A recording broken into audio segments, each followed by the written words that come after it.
శ్రీశైలం నుంచి నాగార్జున సాగర్ నుంచి పులిచింతల నుంచి కనీసం 60-70 టీఎంసీల నీళ్లను అక్కడ నుంచి తగ్గించి అక్కడ వాటర్ ఫ్లడ్ కుషన్ ఏర్పాటు చేసుకోవాలి. అక్కడ వాటర్ ఫ్లడ్ కుషన్ ఏర్పాటు చేయకపోవడం వల్ల కృష్ణా నదిలో వరదలు రావడం, ఒకవైపున తుంగభద్ర నుంచి కురిసిన వర్షాల నేపథ్యంలో దాదాపుగా 170 క్యూసెక్ల నీళ్లు తుంగభద్ర నుంచి నీళ్లు రావడం, తుంగభద్ర నీళ్లు శ్రీశైలంలోను నాగార్జున సాగర్ లోను ఆపికన ఉండగలిగిందంటే ఆ వాటర్ ఫ్లడ్ కుషన్ ఏర్పరచుకోవడం వల్ల దాదాపుగా సబ్స్టాన్షియల్ గా నీటిని అక్కడే మనం కట్టడి చేసి ఉండొచ్చు. కృష్ణా నదికి సంబంధించి తెలంగాణ నుంచి వస్తా ఉన్న నీళ్లు, మూసీ నది నుంచి వస్తా ఉన్న నీళ్లు ఇవన్నీ కూడా పులిచింతల్లో కూడా ఆల్రెడీ నిండి ఉన్న కెపాసిటీ.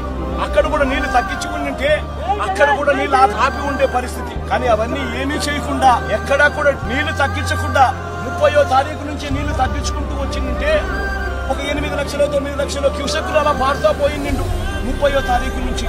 అప్పుడు ఈ మాదిరిగా భీకరంగా 11,35,000 క్యూసెక్లు వచ్చే పరిస్థితి ఉండేది కాదు.